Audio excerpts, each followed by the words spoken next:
నమస్తే, welcome to BCN minute to minute news updates.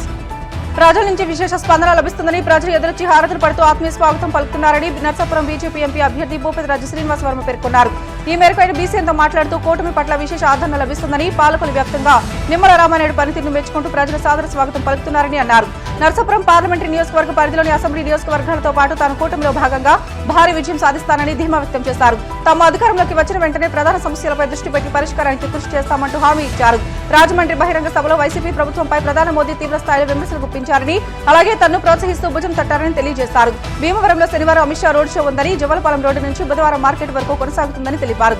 ఈ road షోను జయప్రదం చేయాలని కార్యకర్తలపై పిలుపునిచ్చారు.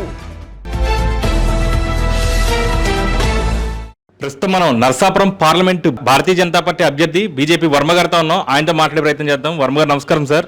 సో ఎన్నికల ప్రచారం ముగింపు దిశకు వచ్చింది. సో ప్రచారం ఎలా సాగుతుంది? ప్రజల నుండి ఎటువంటి స్పందన లభిస్తుంది? ఎన్నికల ప్రచారం దాదాపు చివరి దశకి చేరుకుంది. ప్రచారానికి వెళ్ళేటువంటి సందర్భంలో ప్రజల నుండి ఒక అపూర్వమైనటువంటి స్పందన, హృదయపూర్వక స్వాగతం పెద్ద ఎత్తున పలుకుతూ ఉన్నారు. మండు టెండలో సైతం ఎండను లెక్క చేయకుండా మహిళలు హారతులు పట్టుకుని వారు పలికేటువంటి స్వాగతం చూస్తుంటే ఈ ప్రభుత్వానికి వ్యతిరేకంగా పెద్ద ఎత్తున ప్రజలు ముందుకు వస్తున్నారనేటువంటి విషయం అర్థమవుతూ ఉంది. మేము అనుకున్న దానికంటే ఎక్కువ వ్యతిరేకత ప్రస్తుత ప్రభుత్వం మీద ప్రజలకు ఉంది. అదేవిధంగా ఏదైతే కూటమి ఉందో బీజేపీ, జనసేన, టీడీపీ కూటమిని ప్రజలు మనస్ఫూర్తిగా ఆహ్వానిస్తున్నారు, ప్రజలు మనస్ఫూర్తిగా మద్దతు ఇస్తున్నారు అనేటువంటి విషయం కూడా అర్థమైంది. ఈ మూడు పార్టీల కలయిక వల్ల కూడా ప్రజలు పెద్ద ఎత్తున మద్దతు పలుకుతున్నారు అనేటువంటి విషయం అర్థమైంది. ఈ విధంగా మరి ఈ రకంగా చూస్తుంటే ఈరోజు పాలకొల్లు అసెంబ్లీలో తిరిగాం. ఇవాళ దాదాపు 130 కిలోమీటర్లు పెద్ద ఎత్తున దాదాపు 10,000 మందితో ఒక ర్యాలీ నిర్వహించడం జరిగింది. స్థానిక శాసనసభ అభ్యర్థి మిత్రులు రామానాయుడు గారి ఆధ్వర్యంలో.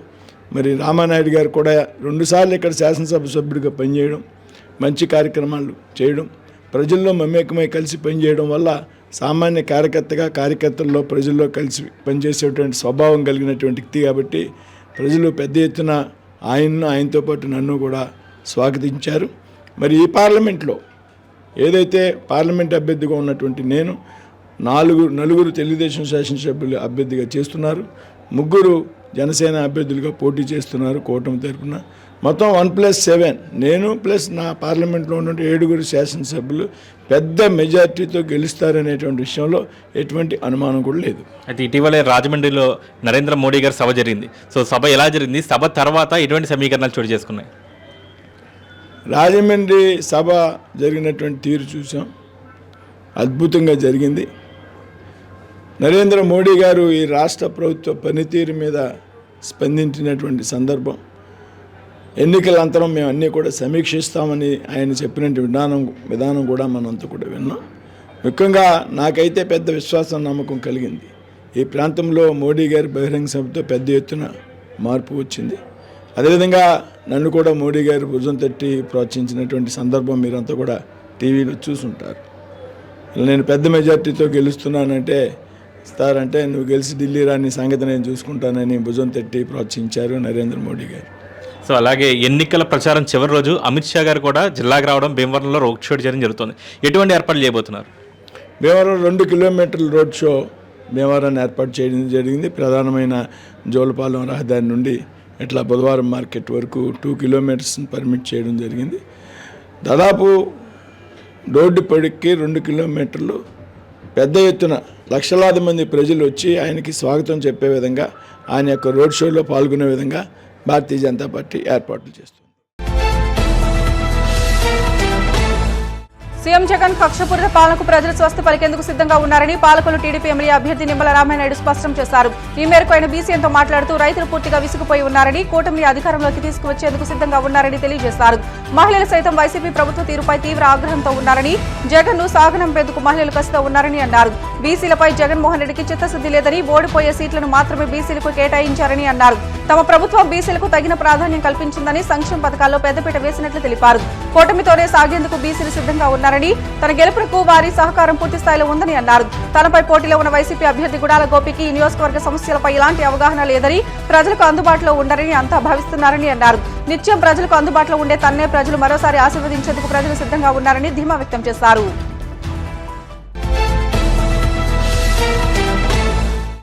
సో రామానాయుడు గారితో మనం ఉన్నాం, ఆయనతో మాట్లాడే ప్రయత్నం చేద్దాము. రామానాయుడు గారు, ప్రచారం ఎలా సాగుతోంది? ఏదైతే ఈరోజు జరిగేటువంటి ప్రచారంలో అన్ని వర్గాల నుంచి కూడా అనూహ్యమైనటువంటి స్పందన వస్తూ ఉంది. జగన్ 5 సంవత్సరాల రాక్షస పాలనకు, కక్షలు, కేసులు, వేధింపుల పాలనకు స్వస్తి పలుకుతూ ఉన్నాం, విముక్తి పొందుతున్నాం అనేటువంటి భావన ఈరోజు ప్రజల్లో కనిపిస్తున్నటువంటి పరిస్థితి. పర్టికులర్గా ఈవేళ చూస్తూ ఉంటే రైతాంగం అంతా కూడా జగన్మోహన్ రెడ్డి రైతు వ్యతిరేక విధానాలతో విసిగిపోయినటువంటి రైతన్నలు, కౌలు రైతులు కూడా ఈ జగన్ ప్రభుత్వాన్ని సాగనంపాలి, రేపు మళ్ళీ తెలుగుదేశం, జనసేన, బీజేపీ రైతు ప్రభుత్వాన్ని తెచ్చుకోవాలి, ఒక ఇన్సూరెన్సు, ఒక ఇన్పుట్ సబ్సిడీ, ఒక ఏదైతే పర్టికులర్గా ఆక్వా ఏదైతే జగన్మోహన్ రెడ్డి కుదేలు చేసేసాడో, జగన్ జే ట్యాక్స్కి ఆక్వా ఏదైతే బలైపోయిందో, ఏదైతే కరెంట్ సబ్సిడీ రూపాయన్నర ఎత్తేసాడో, ఇట్లా హాలిడేలు బాట పడుతున్నటువంటి రైతాంగం అంతా కూడా మరి ఈవేళ జగన్మోహన్ రెడ్డిని సాగనంపడానికి ఈవేళ మాకు స్వాగతం పలుకుతూ ఉన్నారు గ్రామాల్లో. అందులో కూడా పర్టికులర్గా ఈవేళ మహిళలు ఈవేళ పెద్ద ఎత్తున మరి కదిలి వస్తున్నటువంటి పరిస్థితి. మనలో సగం, సమాజంలో సగం మహిళలు వాళ్ళు ఏది తలుచుకుంటే అదే జరుగుతుంది. ఈవేళ వాళ్ళందరూ కూడా ఒకటే చూస్తూ ఉన్నారు. పప్పులు, ఉప్పులు, నిత్యావసరాలు, gas, diesel, petrol, RTC, current 9 సార్లు పెంచాడు 5 సంవత్సరాలు. బాధుడే బాధుడు. 10 రూపాయలు ఒక చేతి తీస్తున్నాడు, 100 రూపాయలు రెండో చేతితో లాక్కుంటున్నాడు. స్వయంగా మహిళలే చెప్తున్నటువంటి పరిస్థితి. వీటన్నిటికీ తోడు ఎన్నో ధరలతో పాటు, భారంతో పాటు పన్నుల బాధుడు కూడా ఎక్కువ ఉంది. చెత్త మీద కూడా పన్నేసినటువంటి చెత్త ముఖ్యమంత్రి వీళ్ళని సాగనంపాలి అనేటువంటి ఆలోచన ఈవేళ మహిళల్లో కనిపిస్తున్న పరిస్థితి. అదేవిధంగా ఈవేళ యువత, ఎందుకంటే ఈవేళ మీరు చూస్తూ ఉన్నారు, ఈవేళ మేము ఒక ర్యాలీ ఏదైతే పిలిపిస్తే ఈవేళ స్వచ్ఛందంగా వేలాది మంది, అందులో కూడా యూత్ పెద్ద ఎత్తున పాల్గొన్నారనంటే ఈవేళ ఒకటే చూస్తున్నారు యూత్. ఆ రోజు పాదయాత్రలో ప్రతి జనవరి జాబ్ క్యాలెండర్ అన్నాడు, 5 జనవరిలు అయ్యాయి. డిఎస్సి అన్నాడు, మెగా డిఎస్సి అన్నాడు, దాన్ని ఊసేలేదు. ఎన్నికల ముందు ఊరికే మోసం దగా చేసినటువంటి పరిస్థితి. ఏదైతే విద్య, ఉద్యోగం, ఉపాధి ఈ యొక్క జగన్మోహన్ రెడ్డి పాలనలో కోల్పోయాం. అంచేత రేపు మళ్ళీ తెలుగుదేశం, జనసేన, బీజేపీ రావాలి, మళ్ళీ యువతకు విద్యా, ఉద్యోగ, ఉపాధి అవకాశాలు కలుగుతాయనే భావంతో ఇవాళ మేనిఫెస్టోలో కూడా 20 లక్షల ఉద్యోగాలు ఏదైతే కల్పిస్తామన్నామో, ఆ ఉద్యోగం వచ్చేంత వరకు కూడా ఏదైతే 3,000 రూపాయలు నిరుద్యోగ భృతి ఏదైతే ఇస్తామన్నామో, ఇవాళ యువత కూడా పెద్ద ఎత్తున ఆకర్షితులై ఒక రకంగా చూస్తూ ఉంటే, నేను ఈరోజు ర్యాలీకనే కాదు, జనరల్గా నేను ఇంటింటికి ప్రచారం చేస్తూ ఉన్నప్పుడు మన పాలకులు మన రామానాయుడు కార్యక్రమంలో నేను ఎక్కడికి పోతూ ఉన్నా పెద్ద ఎత్తున పిల్లలు కేరింతల దగ్గర నుంచి ముదుసలే వరకు కూడా హర్షాతి రకాలు వ్యక్తం చేస్తూ మరి బొగ్గలు నిమురుతూ చంద్రబాబు రావాలి, పవన్ కళ్యాణ్ రావాలి, మోడీ పాలన కావాలని కోరుకుంటూ ఉన్నారు. నిజంగా ఈ యొక్క స్పందన ఆ రోజు ఎన్టీ రామారావు గారు 1982లో తెలుగుదేశం పార్టీ పెట్టినప్పుడు ఆ రోజు ఉన్నటువంటి కాంగ్రెస్కి వ్యతిరేకంగా ప్రజలందరూ కూడా ఏకముక్తంతో తెలుగుదేశం పార్టీ వైపు నడిచారో, మళ్ళీ నాకు ఇన్ని 40 సంవత్సరాల తర్వాత మళ్ళీ ప్రజలందరూ కూడా జగన్మోహన్ రెడ్డికి వ్యతిరేకంగా తెలుగుదేశం, జనసేన, బీజేపీని తీసుకురావాలని ఆలోచనతో ఇవాళ ప్రజలందరూ కూడా ఉన్నటువంటి పరిస్థితి. అందుకే ఈరోజు ఏ పిలిపించిన అందులో పర్టికులర్గా ఇవాళ ఎస్సీలు, ఎందుకంటే వాళ్ళలో కూడా ఒక అంతర్మతం ఏది, మనము ఇవాళ 151 సీట్లు 50% ఓట్లు జగన్మోహన్ రెడ్డికి వచ్చాయనంటే మరి దానికి మనమే ఆశీర్వదించాం. కానీ ఈరోజు అటువంటి దళితుల మీద హత్యలు, అత్యాచారాలు, దాడులు, శిరోమండనాలు జరుగుతున్న ముఖ్యమంత్రి ఒక్క మాట మాట్లాడాడు. ఏదైతే దళిత బిడ్డను అత్యంత కిరాతకంగా చంపి డోర్ డెలివరీ చేస్తే ఆ ఎమ్మెల్సీ, వైసీపీ ఎమ్మెల్సీతో చట్టాపట్టాలు వేసుకుని సత్కారాలు, అభినందనలు చేస్తాడు. అంచేత వాళ్ళు కూడా ఒక ఆత్మాభిమానం. అందులోనూ కూడా పైగా 27 దళిత స్కీమ్లు ఏవైతే రద్దు చేశాడు. ఆ రకంగా దళితులు కూడా ఈరోజు ఈ ప్రభుత్వం మీద వ్యతిరేకత. ఇంకా బీసీలు అయితే చెప్పనవసరం, ఎందుకంటే 4 దశాబ్దాల నుంచి అమలవుతున్నటువంటి 34% బీసీ రిజర్వేషన్ని ఇవాళ ఈయన 24% తగ్గించి బీసీలు గొంతు కోశాడు. బీసీ ఆదరణ రద్దు చేశాడు, బీసీ సప్లైను రద్దు చేశాడు, బీసీ కార్పొరేషన్ నిర్వీర్యం చేశాడు. అంచేత బీసీల గొంతు కోసినటువంటి ఈ జగన్మోహన్ రెడ్డి పార్టీని కూడా మనం అధంపాతానికి తొక్కాలనే ఆలోచనతో ఇవాళ బీసీలు కూడా పెద్ద ఎత్తున్నారు. అందుకే రేపు రాబోయేటువంటి రోజుల్లో ఏదైతే 175కి 160 సీట్లు మన తెలుగుదేశం, జనసేన, బీజేపీ గెలుచుకోబోతోంది. అయితే సార్ మీరు చెప్పినట్టుగా ఇప్పుడు ఈ ఎన్నికల్లో నరసాపురం పార్లమెంట్ నియోజకవర్గం కావచ్చు, పాలకులు అసెంబ్లీ నియోజకవర్గం కావచ్చు, బీసీ సామాజిక వర్గానికి టికెట్లు కేటాయించడం జరిగింది వైఎస్ఆర్సీపీ. ఈ బీసీ సామాజిక వర్గ ఓట్లు మీ విజయంలో ఎంతవరకు ప్రభావితం చూపిస్తారని మీరు భావిస్తున్నారు? తెలుగుదేశం అంటే బీసీ, బీసీ అంటే తెలుగుదేశం. ఎందుకంటే ఈ దేశానికి స్వతంత్రం 1947లో రావచ్చు, కానీ ఆంధ్రప్రదేశ్ రాష్ట్రంలో బీసీలకి స్వతంత్రం వచ్చింది అన్న నందమూరి తారక రామారావు గారు తెలుగుదేశం పార్టీ పెట్టిన తర్వాత మాత్రమే. అంచేత ఇప్పుడు కూడా బీసీలు తెలుగుదేశం పార్టీ వైపు ఉంటారు. ఈవేళ ఏదైతే మరి కేవలం ఏదో ఓట్లు రాజకీయం కోసం మాత్రమే బీసీ కార్డును ఉపయోగించుకుంటున్నాడు తప్ప వాస్తవంగా జగన్మోహన్ రెడ్డికి బీసీల పట్ల ఏ విధమైనటువంటి ప్రేమ లేదనే విషయాన్ని ఈవేళ గుర్తించారు. అంటే రిజర్వేషన్ రద్దు కానీ, బీసీ సభ్యులను, బీసీ కార్పొరేషను ఏదైతే ఇవన్నీ నిర్వీర్యం చేశాడు అన్నీ గమనిస్తూ ఉన్నారు బీసీలు.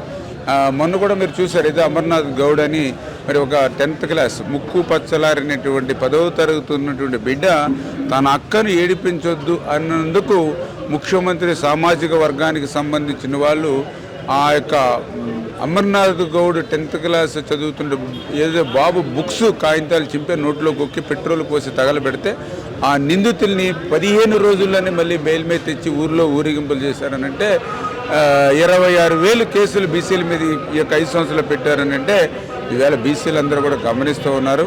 నిజంగా మరి ఏదైనా నిజంగా వాళ్ళకి బీసీ పట్ల చిత్తశుద్ధి ఉంటే ఇప్పుడు పాలకొల్లులో సీట్ ఇవ్వాల్సినటువంటి అవసరం ఉంది. ఆ గోపి గారికి భీమవరంలోనే మరి అక్కడ గంధి శ్రీనివాస్ గారిని కాదని అక్కడ సీట్ ఇవ్వచ్చు కదా. అంటే పాలకొల్లులో ఓడిపోయేటువంటి సీటు, పాలకొల్లులో ఎవరు కూడా పోటీ చేయడానికి ముందుకు రాలేదు కాబట్టి ఇంకా ఏదో ఆ ఓడిపోయే సీటు బీసీకి ఇచ్చానని చెప్పుకోవడానికి తప్ప పనికొచ్చేటువంటి పరిస్థితి అయితే లేదు. ఖచ్చితంగా ప్రజలు అందరూ కూడా ఏకకంఠంతో రేపు మళ్ళీ తెలుగుదేశం, జనసేన, బీజేపీ రావాలి, మళ్ళీ బీసీలో వెలుగు రావాలి. ఎందుకంటే ఈవేళ ఏదైతే మా మేనిఫెస్టో కూడా ఈవేళ బీసీలకు పెద్దపీట వేశారు.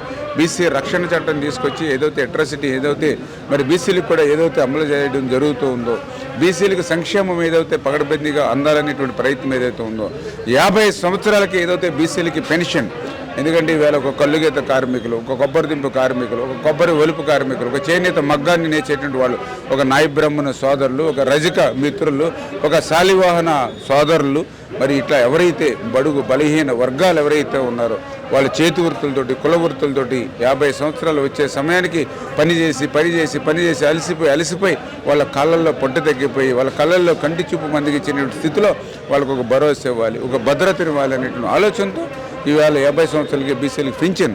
ఎందుకంటే సంవత్సరానికి 40,000, 5 సంవత్సరాలకి ఏదైతే చూస్తే 55 లక్షల రూపాయలు వస్తుంది. రేపు ఈ పింఛన్ 4,000, 8,000 అయితే 10 లక్షల రూపాయలు వస్తుంది. అంటే 60 సంవత్సరాలకి రావాల్సిన పింఛన్ 50 సంవత్సరాలకి రావడం వల్ల, 10 సంవత్సరాల ముందు రావడం వల్ల 5 నుంచి 10 లక్షల రూపాయలు మేము అందుకుంటూ ఉన్నాం. దేనివల్ల? తెలుగుదేశం, జనసేన, బీజేపీ వల్ల. అంచేత ఆ తెలుగుదేశం, జనసేన, బీజేపీ తోటే మా నడక అనేటువంటి విషయం ఇవాళ చాలా క్లియర్గా ఇవాళ ప్రజలందరూ కూడా భావిస్తున్నారు, బీసీలందరూ కూడా భావిస్తున్నారు. రేపు ఏదైతే నా గెలుపులో ఇవాళ బీసీలే కీలకమైన పాత్ర. ఈ రోజనే కాదు, 2014, 2019 2 సార్లు నేను విజయం సాధించాను ఎమ్మెల్యేగానంటే ఎస్సీ బీసీలు ఇచ్చినటువంటి ఆశీర్వాదం.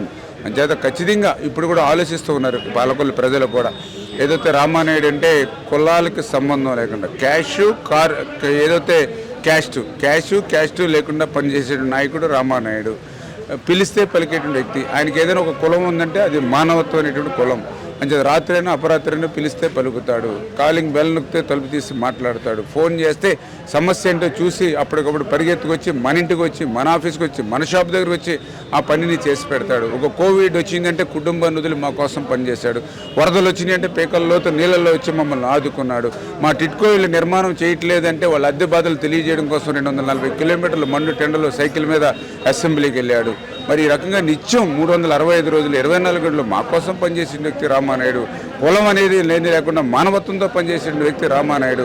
ఇప్పుడు వైఎస్ఆర్సీపీ అభ్యర్థి ఎవరైతే ఉన్నారో మరి ఆయన ఈ యొక్క పాలకొల్లు నియోజకవర్గం మరి సరిహద్దులు ఏంటో తెలియదు, ఎన్ని గ్రామాలు ఉంటాయో తెలియదు, గ్రామాల్లో ఏ సమస్య ఉందో తెలియదు, ఎవరికి రేషన్ కార్డు, ఎవరికి పెన్షన్, ఎక్కడ రోడ్డు, ఎక్కడ డ్రైను, ఎక్కడ వీధి లైట్లు వెళ్ళట్లేదు, ఏమాత్రం కూడా అవగాహన లేని వ్యక్తి. మరి రేపు మళ్ళీ ఏదైనా ఆ యొక్క వైఎస్ఆర్సీపీ ఇన్ఛార్జిని కలవాలి అని అంటే మరి మళ్ళీ ఆటో ఎక్కాలి, మళ్ళీ బస్సు ఎక్కాలి, బస్సు దిగి మళ్ళీ ఆటో ఎక్కాలి. మరి ఇట్టా ఎందుకు 2 బస్సులు ఎక్కి 2 ఆటోలు ఎక్కి ఆయన కలిసేటువంటి పరిస్థితి మనకెందుకు? మన ఇంట్లో మనిషి, మన జేబులో మనిషి మన రామానాయుడు, మన పాలకొల్లు. చేత రామానాయుడు విజయం అంటే అది పాలకొల్లు విజయం అనేటువంటి విధంగా ఈవేళ పాలకొల్లు ప్రజలు బీసీలు అందరూ కూడా ఏకకంఠంతో ముక్తకంఠంతో రేపు రాబోయేటువంటి ఎన్నికల్లో మంచి గెలుపుని ఎన్నికల్లో మంచి గెలుపుని తెలుగుదేశం పార్టీ అభ్యర్థిగా నాకు జనసేన బీజేపీ మంచి సపోర్ట్ వాళ్ళు కూడా ఇస్తూ ఉన్నారు. అదేవిధంగా ఏదైతే మరియు శ్రీనివాస్ వర్మ గారు పార్లమెంట్ అభ్యర్థి అని చేత ప్రజలందరూ కూడా డిసైడ్ అయి ఉన్నారు. ఖచ్చితంగా రేపు ఏదైతే మరి జూన్ 4వ తేదీన ఏదైతే ఓట్ల లెక్కింపు ఉందో ఖచ్చితంగా 1, 2, 3 రౌండ్స్ పూర్తి అయ్యేటప్పటికే వైఎస్ఆర్సీపీ అభ్యర్థులు అటు నరసాపురం పార్లమెంట్లో కానీ ఇటు పాలకొల్లు అసెంబ్లీలో కానీ వదిలిపెట్టి వెళ్ళేటువంటి విధంగా పాలకొల్లు ప్రజలు రేపు తీర్పు ఇవ్వబోతున్నారు. అయితే సార్ చివరిగా మీరు గత 10 సంవత్సరాలుగా పాలకొల్లు నియోజకవర్గంలో అధికారంలో ఉన్నారు. మొదటి 5 సంవత్సరాలు అభివృద్ధి పథంలో ముందుకు తీసుకెళ్లారు. ఆ తర్వాత 5 సంవత్సరాలు ఎన్నో పోరాటాలు చేశారు. మీ కష్టం ఎంత మెజారిటీతో 2024 ఎన్నికల్లో మిమ్మల్ని గెలిపించబోతుందని మీరు భావిస్తున్నారు?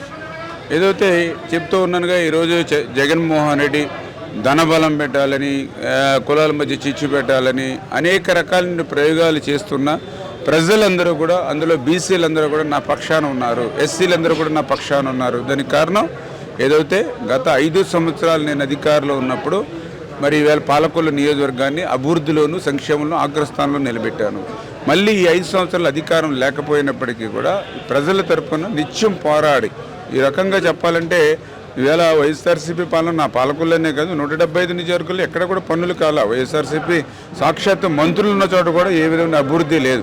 కానీ ఎంతో కొంత ఇంకా నా దగ్గరే కొంత మేలు జరిగిందేమో అని భావిస్తూ ఉంటా. ఎందుకంటే ఏదైనా ఒక సమస్య ఉన్నప్పుడు దాన్ని నేను అధికారులకు దృష్టికి తీసుకెళ్ళి దాన్ని పరిష్కరించమన్నప్పుడు వాళ్ళందరికీ కూడా ఒక మంచి ఒపీనియన్, రామానాయుడు కష్టపడతాడు, పేదల మనిషి, అటువంటి వ్యక్తి చెప్పాడంటే అది జెన్యూన్ అని వాళ్ళు చేయడానికి ప్రయత్నం చేసి అది చేస్తూ ఉన్నారు. లేదంటే ఒక్కొక్కసారి కొంతమంది అధికారులు ఎందుకులే రామానాయుడు చెప్పాడు చేయకపోతే మళ్ళీ మన ఇంటి దగ్గరికి వచ్చి మడతమానం చేసి ఇక్కడే కూర్చుంటాడు, ఎందుకు వచ్చింది చేసేస్తే పోలా అని చెప్పి ఆ రకంగా అంటే ఏదో ఒక రకంగా చెప్పాలంటే కొంతమేర ప్రతిపక్షంలో ఉన్నప్పటికీ కూడా ప్రజలకి న్యాయం చేయడానికి, వాళ్ళ సమస్యను పరిష్కరించుకోవడానికి కొంతమేర ఎప్పుడు కూడా నేను ప్రయత్నం అనేది చేస్తూ ఉన్నాను. ఆ ప్రయత్నం కూడా ప్రజలందరిలో కూడా ఈరోజు నాకు మద్దతు పలుకుతున్నటువంటి పరిస్థితి కూడా నాకు కనిపిస్తూ ఉంది. ఖచ్చితంగా రేపు రాబోయేటువంటి రోజుల్లో రేపు 13వ తారీఖున జరిగేటటువంటి ఎన్నికల్లో మంచి మెజారిటీ అంటే ఏదైతే 5 సంవత్సరాలు ఏ రకంగా అయితే అభివృద్ధి చేశామో అంటే ప్రజలు కూడా ఆలోచన చేస్తూ ఉన్నారు. మొదటిసారి శాసనసభ్యుడిగానే ఫస్ట్ టైం అసెంబ్లీకి వెళ్ళి, ఫస్ట్ టైం సెక్రటరియట్కి వెళ్ళి, ఫస్ట్ సారి సీఎంఓ ఆఫీస్కి వెళ్ళి అన్ని వేల కోట్ల రూపాయలు పాలకొల్లు నియోజకవర్గానికి అభివృద్ధి తెచ్చాడు. మరి ఈసారి 10 సంవత్సరాల అనుభవంతో చంద్రబాబు నాయుడు గారికి ఆయనకు ఉన్నటువంటి అనుబంధంతో 100 రెట్లు గతంలో కంటే నిధులు తెచ్చేటువంటి శక్తి రామానాయుడికి ఉంది. కాబట్టి ఈరోజు రామానాయుడిని మనం గెలిపించుకుంటే మళ్ళీ పాలకొల్లుకి ఒక స్వర్ణయం ఉంటుంది అనేటువంటి ఆలోచన కూడా ఈవేళ ప్రజలందరిలో కూడా ఉంది, పర్టికులర్గా బీసీల్లో కూడా ఉంది. అందుకే రేపు ఏదైతే నా విజయం ఏదైతే ఉందో ప్రజలందరూ కూడా ఆస్వాదించి ముందుకు తీసుకెళ్ళడానికి ఎప్పుడు కూడా సిద్ధంగా ఉన్నారని చెప్పి తెలియజేస్తారు. అయితే అన్ని కులాలు తమ వెంట ఉన్నారని 2024 ఎన్నికల్లో తన విజయం ఖాయం అని రామానాయుడు గారు మనతో చెప్పడం జరిగింది. కెమెరామెన్ సతీష్తో మణికంఠ కుమార్, BCN న్యూస్.